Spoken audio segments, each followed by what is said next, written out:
Okay. Matters of the director. We have Oh, Jim sorry, first. Jim. Oh my gosh. And I'm a finance person. I'm so sorry. No Yeah, worries. we just, yeah. Carry on. Thank you. Just three quick things I want to touch on. I was in communication with our auditors today, Lauterbach and Amon, regarding the draft of the 2022 audit. It is completed manager review, it is completed partner review. They are finishing up peer review. So we should have a copy of the 2022 audit in our hands by Friday of next week, Excellent. which I will be forwarding to all of you for your perusal prior to the presentation they will be making at the meeting on July 20th. Excellent.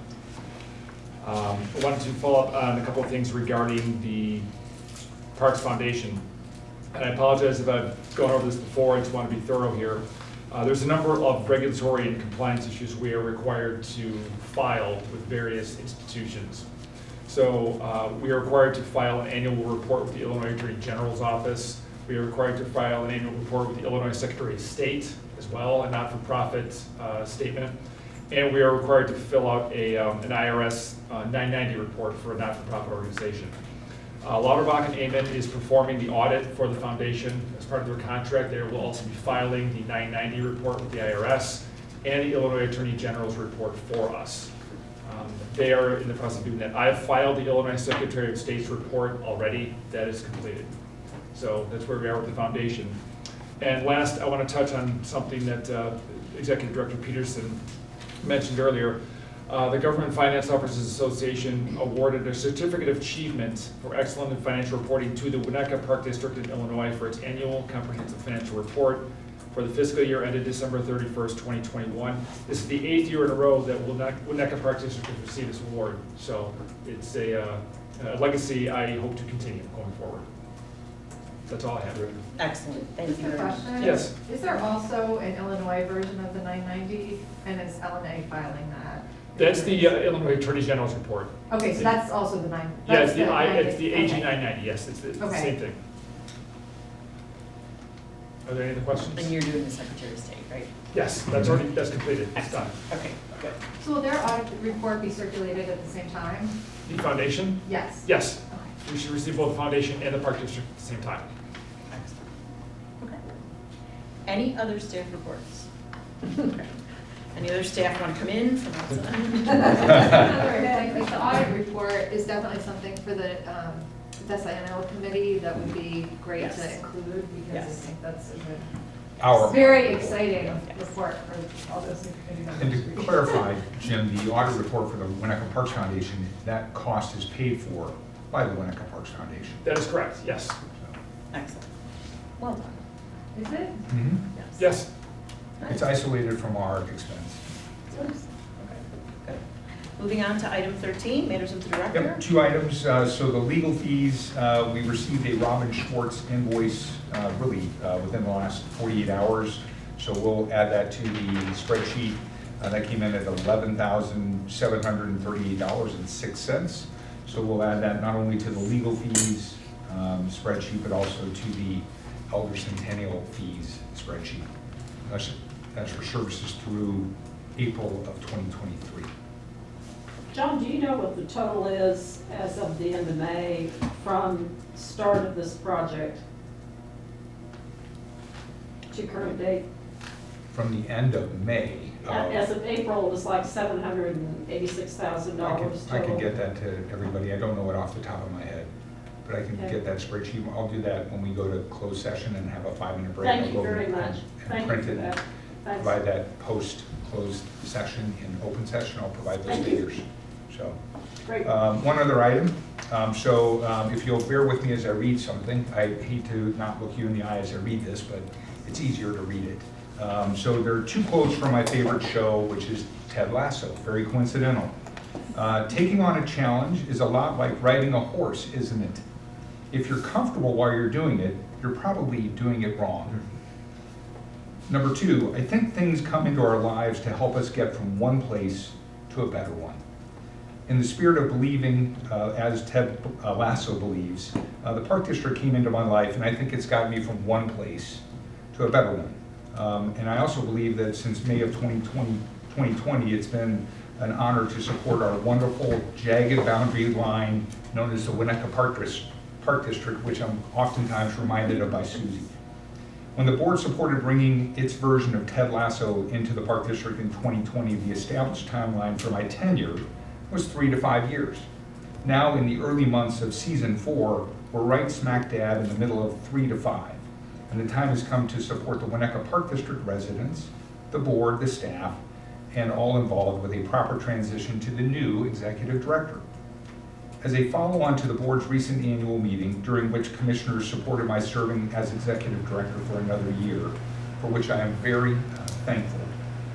Leading up to and following the annual meeting, President Cotto and I talked about my goal to transition the executive director role in a thoughtful, purposeful manner, and in addition to consider other roles with the Park District.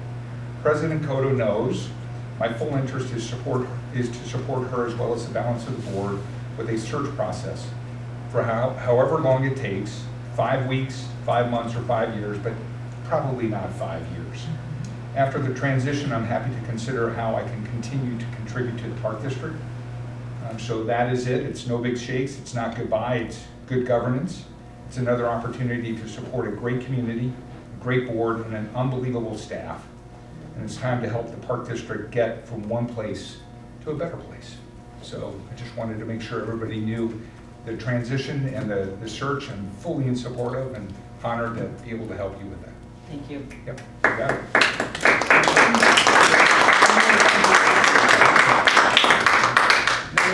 Many more thank yous to come, is what I just said. Just need to work on the mustache. Yeah. And the cookie baking. Yeah. Yeah. Well, actually, I do bake cookies, snickerdoodles, and pies. Okay, wow.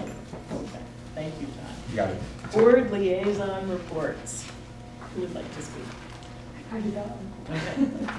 Just real quick, I want to thank Costa and John for the excellent report they gave to the village last evening on the transition from gas-powered leaf blowers. Just 2 thoughts. Bob Dearborn, who is always such a thoughtful trustee, made a comment, and he said, it would be really great, and I know you're going to do this, that if you have folks that are around little children, whether it be at Dwyer or other places, and they're using their gas powered, that if they see little ones, that they would immediately go to their trucks, bring out the electric, and it's more than what do you call it, signaling? In other words, the point being, Yeah. little ones have very pronounced hearing, and noise and fumes bother them. So I thought that was interesting. And then also Evanston is doing it full, they are a full out. There's no exception for golf courses, there's no exception for parks. They have decided they are going all the way. So I thought that was somewhat interesting because the other North Shore communities have exempted golf courses and parks. But I thought the presentation was excellent and that the accommodation granted by the village was also excellent. It's Yes, good. thank you. It's good ham and egg. Excellent. Yeah, I mean, I know a lot of work and a lot of thought and a lot of diplomacy, and I appreciate it. Anyone else have a liaison report? I have one for New Trier. Do you have one? Yeah, I'll say just briefly, Jeff and I had a nice meeting with the Winnetka Park Boards Foundation this week, along with John, Kyle, and Jim. I thought we had a really nice discussion. Jim did a really great job talking about some of the work he's doing behind the scenes to structure their finances a little bit better. Kyle did, I thought, a fantastic job talking about how the foundation can really integrate themselves into some of the things that the Park District is doing to broaden their reach, specifically extending an invite to the Lloyd Beach Bash is something that would be a place where a lot of members of the communities and potential members of the new members of the foundation could be met. I thought that was fantastic, and I thought also John did a great job talking about the need and frankly, I think the shared desire to have a broader board and the need to bring on new members into that board. And I think that was all received really well by the current members. The other thing we talked about quite a bit was scaling out some of the pilot programs that they tried to do last year. The MVP soccer tournament was one big point of discussion, and some of the other things that they're trying to expand their sort of reach into the community and publicize some of the things they're doing out there. But it was a really nice conversation that we had, and I think something to build on. Good. Way to jump in. Very nice, thank you. Thank you all. I just want to say a few words about New Trier. They signed a 5-year teacher contract, and I thought it was interesting that the 23-24 percentage increase was about 4.3%, and the 24-25 increase was about 4%. The total increase in expenses goes up about 5.72% when you include benefits. 25 and 26 are driven by CPI as they go forward and collared. Secondly, they identified some community communication goals. Even as the liaison, I have forwarded to their board notes. So they're adopting some community communication goals, which I will be grateful for. Secondly, occupancy of the new East Side academic and athletic field will be July 1st. And then there's 2 other projects that they're working on. One is the installation of solar panels at Northfield. Eventually, 43% of Northfield's energy will be supplied by solar. And the second is the installation of the tanks under Duke Child's Field now that the village has completed their work. They expect to be able to reopen Duke Child's Field in the spring of 2024. And that's it for me on liaison reports.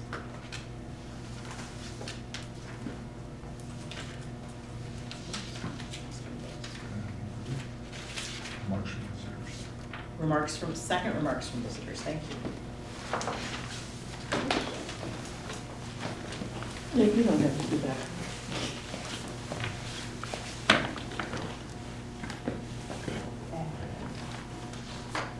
Susie Schreiber, Winnetka Park District, resident. And I just want to point out to everyone and to those who might still be listening that the video was not on all of the time. The audio may have been on most of the time, but there was definite problems this evening. And I would also ask, since I'm sitting, directly in the center on the second row tonight, and I tested it sometimes in different places. Some of you are easier to hear than others. All of you, as you're speaking in a sentence, can't let your last sentence drop down like this. Please finish your whole sentence in the speaking voice with which you started, because it's hard to hear back here, even when no one else is talking and no papers are rumbling. So it must be even harder when you're watching on, audio or at home on the feeds. Thank you. Wave to me, Susan. Raise your hand and I'll be happy to speak up. I tried tonight. And I didn't even notice. No, you were very busy. Thank you, Mary, that'll get my attention, thank you. All right. Any other remarks from visitors? May I have a motion to go into closed session pursuant to 5 ILCS 120/section 2C1 for the appointment, employment, compensation, discipline, performance, or dismissal of specific employees of the public body. 5 ILCS 120/section 2C5 for the purchase or lease of property. 5 ILCS 120/2C6 for the setting of a price for sale or lease of property. 5 ILCS 120/2C11 for litigation when an action against, affecting, or on behalf of the particular public body has been filed and is pending before a court or administrative tribunal, or when the public body finds that an action is probable or imminent, and 5 ILCS 2C12 for the establishment of reserves or settlement of claims as provided in the Local Governmental and Governmental Employees Tort Immunity Act, if otherwise the disposition of a claim or potential claim might be prejudiced, or the review or discussion of claims, loss, or risk management information, records, data, advice, or communications from or with respect to any insurer of the public body or any intergovernmental risk management association or self-insurance pool of which the public body is a member. So moved. Second. Thank you. Any discussion? Roll call. Commissioner James, Yes. Commissioner Rapp, Yes. Commissioner Root, Yes. Commissioner Tyson, Yes. Commissioner Lesson, Yes. Commissioner Hemmings, Yes. Commissioner Koto, Yes. and that motion passes. Okay, so we'll, 8:43. Thank you all. Is it a battery problem now? Yeah, take 5. Thank you.